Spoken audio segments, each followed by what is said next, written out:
DSC preparation కి మిగిలిన తక్కువ సమయాన్ని డిఎస్సి 2024 యాప్ లేదా DSC2024.com తో జాబ్ ని సాధించండి. భారత ప్రభుత్వం ఆరెంజ్ ఎకానమీ పైన దృష్టి పెట్టింది. ఆరెంజ్ ఎకానమీ అంటే ఏంటి? దీని ద్వారా వచ్చేటువంటి లాభాలు ఏ విధంగా ఉంటాయి? ఒకసారి తెలుసుకునే ప్రయత్నం చేద్దాం.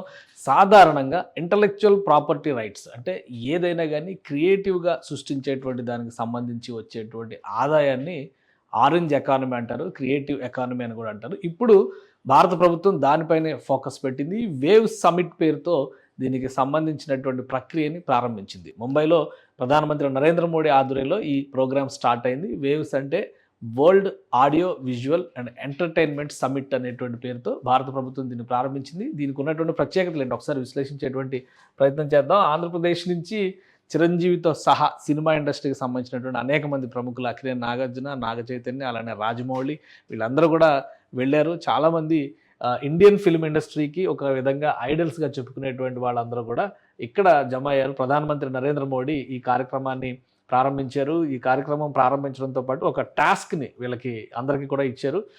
సినిమా ఇండస్ట్రీకి సంబంధించినటువంటి క్రియేటివ్ ప్రాపర్టీ రైట్స్ అంటే ఇంటలెక్చువల్గా చేసేటువంటి ఈ ఆదాయార్జనలో భారత ప్రభుత్వం తన వాటాని ఖచ్చితంగా నమోదు చేయాల్సిన అవసరం ఉందని చెప్పి ప్రధానమంత్రి నరేంద్ర మోడీ అభిప్రాయపడ్డారు. సో దీనిలో ఉండేటువంటి బెనిఫిట్స్ ఏంటి? ప్రస్తుతం ప్రధానమంత్రి చెప్పినటువంటి అంచనాల ప్రకారమే ప్రపంచవ్యాప్తంగా ఈ క్రియేటివ్ ఎకానమీ, ఈ ఆరెంజ్ ఎకానమీ దాదాపుగా $430 బిలియన్ వాల్యూ ఉన్నటువంటి మార్కెట్ అనేటువంటి విశ్లేషణ కనిపిస్తుంది. ఒకసారి చూద్దాం. $430 బిలియన్ అంటే ఆల్మోస్ట్ $430 బిలియన్ మనం అంటే US డాలర్స్లో ఇది చూస్తే కనుక మన ఎకానమీలో ఈ బిలియన్ డాలర్స్ని మన ఎకానమీలో చూస్తే 36,88,000 కోట్ల రూపాయల కింద ఈ ఎకానమీ కనిపిస్తుంది. ప్రపంచవ్యాప్తంగా ఉన్నటువంటి మార్కెట్ ఇది. అయితే ఇప్పుడు భారతదేశంలో ఆడియో విజువల్ ఎంటర్టైన్మెంట్ అంటే కేవలం సినిమా రంగం మాత్రమే కాదు, యానిమేషన్, గేమింగ్ దగ్గర నుంచి ఇప్పుడు కొత్తగా వస్తున్నటువంటి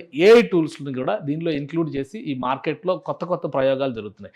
సో భారతీయ పారిశ్రామికవేత్తల్ని, సినిమా రంగంలో ఉన్నటువంటి ప్రముఖుల్ని, అలానే సినిమా రంగంలో ఉన్నటువంటి క్రియేటివ్ టీమ్స్ని వీటన్నిటిని కూడా ఇంటిగ్రేట్ చేసేటువంటి కార్యక్రమంగానే ఈ వేవ్ సమిట్కి భారత ప్రభుత్వం ప్రణాళిక వేసింది. అంతర్జాతీయ స్థాయిలో అనేక దేశాల నుంచి కూడా ప్రతినిధులు ఈ సమావేశంలో పాల్గొన్నారు. రాబోయేటువంటి రోజుల్లో భారతదేశంలో ఉన్నటువంటి ప్రత్యేకత, కొన్ని వందల భాషలు, అనేక రకాల సంస్కృతులు, విభిన్నమైనటువంటి ఆచార వ్యవహారాలు ఉన్నాయి. కాబట్టి ఇక్కడ సృష్టించేటువంటి క్రియేటివ్ కంటెంట్ వరల్డ్కి హబ్గా మారేటువంటి అవకాశం ఉందని భారత ప్రభుత్వం అంచనా వేస్తుంది. ఇందులో కనీసం 10 నుంచి 15% వాటా భారతదేశం సాధించాల్సిన అవసరం ఉందంటూ ఒక లక్ష్యాన్ని ప్రధానమంత్రి నరేంద్ర మోడీ నిర్దేశించారు. దీనికి తగ్గట్టుగా సినిమా ఇండస్ట్రీలో ఉన్నటువంటి ప్రముఖులందరూ కూడా రియాక్ట్ అయ్యారు.